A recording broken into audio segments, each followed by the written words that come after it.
Hello and welcome to renaissance 2.0।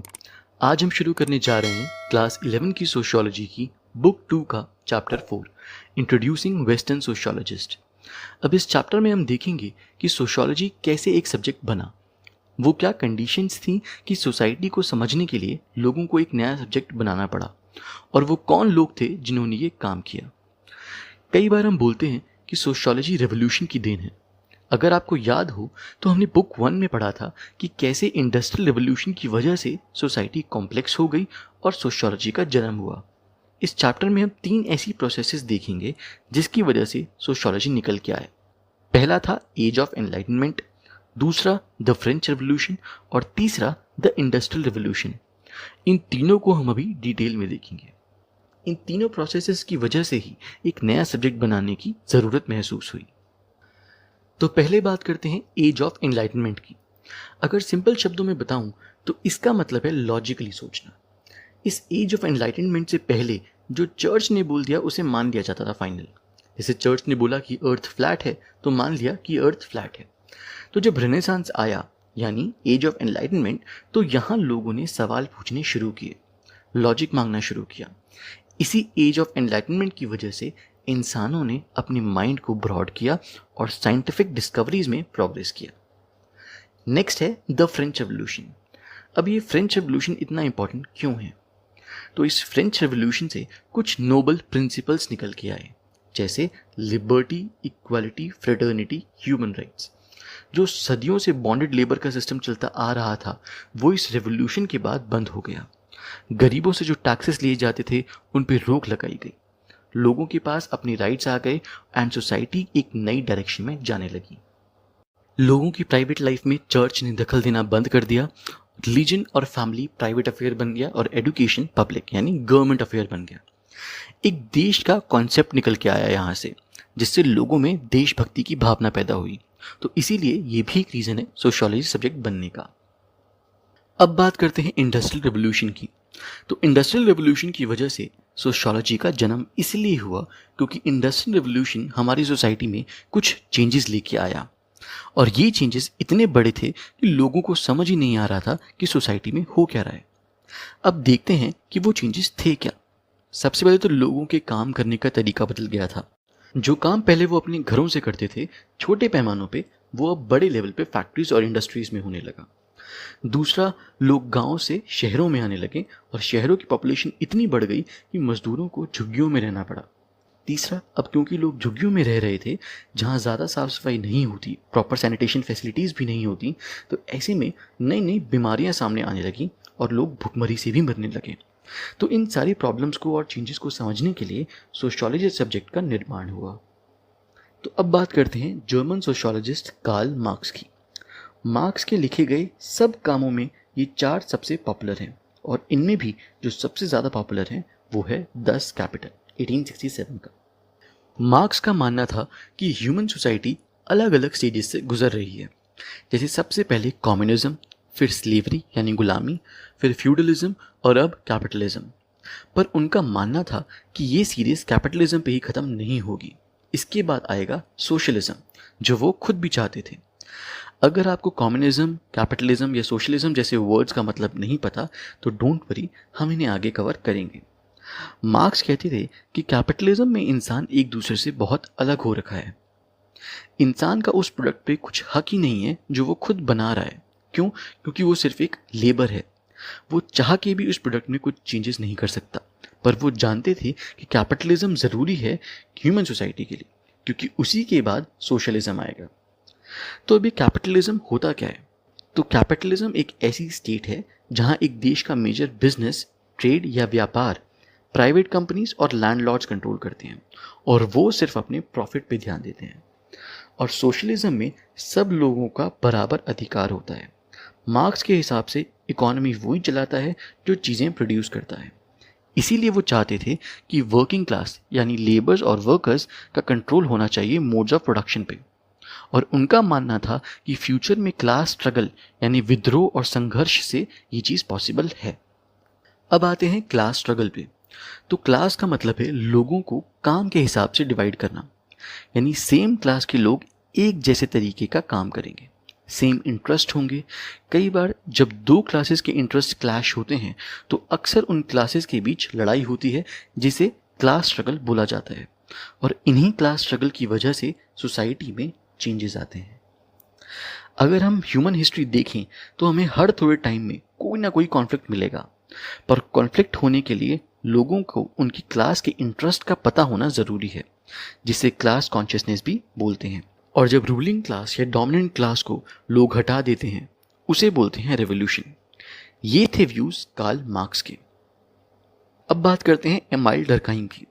ये एक French sociologist थे और इनके मेजर वर्क्स में डिवीजन ऑफ लेबर और थ्योरी ऑफ सुसाइड सबसे इंपॉर्टेंट है। एमाइल डर्कहाइम ने सोशियोलॉजी को एज अ फॉर्मल सब्जेक्ट बनाने की पहल करी थी और 1913 में ये सोशियोलॉजी के पहले प्रोफेसर बने थे पेरिस में। डर्कहाइम के मुताबिक सोसाइटी इंडिविजुअल्स पे प्रेशर डालती है रूल्स और नॉर्म्स को फॉलो करने के लिए। जैसे फॉर एग्जांपल, जो काम एक 10-15 हज़ार का मोबाइल कर सकता है, वही काम 1 लाख या 1.5 लाख का एप्पल का मोबाइल भी करता है। पर जब बच्चों को ऑप्शन मिलता है तो वो एप्पल के मोबाइल पे जाते हैं। क्यों? क्योंकि सोसाइटी ने एक इमेज बना रखी है कि आईफोन वाले कूल होते हैं। अब बात करते हैं डर्कहाइम के विजन की। तो जब डर्कहाइम ने सोशियोलॉजी को एज अ सब्जेक्ट इमेजिन किया तो उसमें उन्होंने सोशियोलॉजी के 2 डिस्टिंक्ट फीचर्स देखे। पहला कि सोशियोलॉजी में हम पढ़ेंगे क्या। तो सोशियोलॉजी में हम सोसाइटी को स्टडी करते हैं, जो बाकी सब्जेक्ट से डिफरेंट था। दूसरा कि सोशियोलॉजी को हम साइंटिफिक तरीके से पढ़ेंगे, क्योंकि सोशियोलॉजी में जो टॉपिक्स हैं वो बहुत एब्स्ट्रैक्ट हैं और लोगों का ओपिनियन वेरी करता है। इसीलिए अगर साइंटिफिक तरीके से पढ़ेंगे तो फैक्ट्स के बेसिस पे ही स्टडी होगी। इसको उन्होंने अपनी थ्योरी ऑफ सोसाइटी से प्रूव किया। सोसाइटी को जब हम ऑब्जर्व करते हैं तो हमें लोगों के बीच एक पैटर्न दिखता है कि लोग इन जनरल कैसे बिहेव करते हैं। नेक्स्ट टॉपिक है division of labour in society. ये बहुत इंपॉर्टेंट टॉपिक है और अक्सर इस पे क्वेश्चंस आते हैं। सिंपल शब्दों में इसका मतलब है काम का बंटवारा, यानी लोगों के बीच काम डिवाइड करना। इसमें इन्होंने सोसाइटी को क्लासिफाई किया कि पहले की सोसाइटी के बीच मैकेनिकल सॉलिडारिटी थी और आज की सोसाइटी के बीच ऑर्गेनिक सॉलिडारिटी है। मैकेनिकल सॉलिडारिटी का मतलब है ऐसे लोगों का इंट्रैक्शन जिनके कुछ कॉमन वैल्यूज़ और बिलीव्स हैं, जो एक जैसे कामों में इन्वॉल्व हैं। और लोगों के बीच जो काम डिवाइडेड होता है वो अपनी मर्जी से होता है। ये लोग एक दूसरे के साथ कनेक्टेड फील करते हैं और इसीलिए कोऑपरेट भी करते हैं। यहाँ अलग अलग ग्रुप्स सेल्फ सफिशिएंट हैं, आत्मनिर्भर हैं, क्योंकि ये एक जैसे काम में इन्वॉल्व हैं, कॉमन एक्सपीरियंस शेयर करते हैं, इसीलिए ये अपनी मर्जी से एक दूसरे के साथ कोऑपरेट करते हैं। ऐसी सोसाइटीज़ में लोग अपनी वैल्यूज़ और नॉर्म्स को लेके काफ़ी स्ट्रिक्ट होते हैं और अगर कोई इन्हें वॉयलेट करता है तो उसे पनिशमेंट भी मिलती है। ऑर्गेनिक सॉलिडारिटी अक्सर मॉडर्न सोसाइटी में देखने को मिलता है। यहाँ लोग अलग अलग कामों में इन्वॉल्व होते हैं और डिवीजन ऑफ लेबर ज़्यादा होता है, इसीलिए लोग दूसरों पर डिपेंडेंट होते हैं चीज़ों के लिए। यहाँ जो लोगों के बीच इंटरेक्शन हो रहा है वो उनकी नीड्स की वजह से हो रहा है। मैकेनिकल सॉलिडारिटी में जहाँ पूरे ग्रुप पे ध्यान दिया जा रहा था, ऑर्गेनिक सॉलिडारिटी में इंडिविजुअल पे फोकस होता है। अब आते हैं मैक्स वेबर पे। ये भी एक जर्मन सोशियोलॉजिस्ट थे। ये सारे इनकी इंपॉर्टेंट वर्क हैं और इनमें से सबसे इंपॉर्टेंट है protestant ethic and the spirit of capitalism, theory of social and economic organization और एसे ऑन सोशियोलॉजी। वेबर के हिसाब से सोशियोलॉजी में सबसे इंपॉर्टेंट सोशल एक्शन है। सोशल एक्शन का मतलब है कि हम किस सिचुएशन में क्या एक्शन करते हैं और वो एक्शन से हम क्या अचीव करना चाहते हैं। अब जैसे डेली लाइफ में हम जो भी एक्शन करते हैं उसके पीछे कोई ना कोई रीज़न होता है। अब नेक्स्ट टॉपिक है max weber and interpretive sociology. अब मैक्स वेबर ने जिस टर्म पे फोकस करा वो अपने आप में काफ़ी कॉम्प्लेक्स है। जैसे हमने अभी देखा कि सोशल एक्शन में वो हर चीज़ आती है जो हम करते हैं। इसीलिए कहते हैं कि sociology is a systematic form of empathetic understanding, यानी चीज़ों को सिंपैथी के साथ नहीं बल्कि एम्पैथी के साथ समझो। सिंपैथी का मतलब दूसरों के लिए फील करना, जैसे किसी और के लिए दुख होना, खुश होना। और एम्पैथी होता है उसकी सिचुएशन को फील करना, उसके नज़रिए से चीज़ों को देखना। क्योंकि सोशियोलॉजी काफ़ी सब्जेक्टिव है, यहाँ हर इंसान के अपने व्यूज़ होते हैं, इसीलिए दूसरे के नज़रिए को समझना काफ़ी ज़रूरी है। और एक सोशियोलॉजिस्ट हमेशा सारे फैक्ट्स रिकॉर्ड करता है, चाहे वो उसे पसंद हो या ना हो। सोशियोलॉजिस्ट का काम है डिस्क्राइब करना, ना कि जज करना। इस क्वालिटी को वेबर ने वैल्यू न्यूट्रलिटी कहा कि सोशियोलॉजिस्ट को बिल्कुल इम्पार्शियल होके, वैल्यू न्यूट्रल होके चीज़ें रिकॉर्ड करनी होती हैं। वेबर ने एक तरीका और बताया था और वो था the ideal type. Ideal type में ज़्यादा इंपॉर्टेंट फीचर्स पे ध्यान दिया जाता है ताकि एक ब्रॉड आउटलुक मिल सके। इसका यूज़ वेबर ने रिलीजन और सोसाइटी के रिलेशनशिप को समझने के लिए भी किया था। इसी तरीके से वेबर ने ये प्रूव किया था कि क्रिश्चियंस में जो प्रोटेस्टेंट्स दल है उन्होंने रिलीजन की मदद से कैपिटलिज्म को बढ़ावा दिया। ऐसे ही उन्होंने ये 3 टाइप की अथॉरिटीज़ भी बताई। पहली, ट्रेडिशनल अथॉरिटी, जैसे राजा या पेरेंट्स। ट्रेडिशनल मतलब जो चीज़ें चलती आ रही हैं, यानी हमें उनकी बात माननी ही है, ठीक। दूसरा है करिज्मेटिक, जिनकी बात आप उनकी पर्सनालिटी की वजह से मानते हो, जैसे गांधी जी, जिन्होंने अपनी एक इमेज मेंटेन कर रखी है और लोग आउट ऑफ रिस्पेक्ट उनकी बात मानते हैं। और तीसरा रैशनल लीगल, जैसे पुलिस, आर्मी या गवर्नमेंट, जिनकी बात मानना ज़रूरी है, ठीक। अब इस चैप्टर का लास्ट टॉपिक ब्यूरोक्रेसी। तो ब्यूरोक्रेसी वो ऑर्गेनाइजेशन है जो आम पब्लिक और गवर्नमेंट के बीच के गैप को फिल करते हैं। आईएएस ऑफिसर्स भी इसी ब्यूरोक्रेसी का पार्ट होते हैं। ब्यूरोक्रेसी ये ध्यान रखती है कि कोई ऑफिसर्स अपनी पावर का गलत फ़ायदा ना उठाए। अब ब्यूरोक्रेसी के कुछ खास काम देखते हैं। पहला है functioning of officials.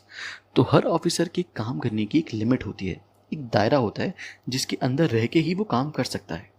Her officer की कुछ ड्यूटीज़ हैं जो उसे करनी ही हैं, और अगर वो उन्हें करने से इनकार करता है तो उसके खिलाफ एक्शन भी लिया जा सकता है। दूसरा है हायरार्किकल ऑर्डरिंग ऑफ पोजीशंस, मतलब सीनियर ऑफिशियल्स ऊपर। इसमें अगर लोअर लेवल पे बात नहीं सुनी जाती तो हायर लेवल पे जाने वाला ऑप्शन होता है। तीसरा, हर चीज़ रिटन में डॉक्यूमेंट होती है ताकि रिकॉर्ड में रहे हर बात। चौथा, ऑफिस मैनेजमेंट। और पांचवा, कंडक्ट इन ऑफिस, यानी वो रूल्स एंड रेगुलेशंस जो एक ऑफिशियल को फॉलो करने पड़ते हैं ऑफिस का डेकोरम मेंटेन करने के लिए। तो ये था हमारा 4th chapter, introducing western sociologist. और ये हैं इस चैप्टर के कुछ इंपॉर्टेंट क्वेश्चंस, इन्हें सॉल्व करें। और अगर किसी क्वेश्चन या टॉपिक में डाउट आए तो आप मुझे कमेंट सेक्शन में पूछ सकते हैं। अगर आपको ये वीडियो अच्छी लगी तो इस वीडियो को लाइक करें और हमारे चैनल को सब्सक्राइब करें।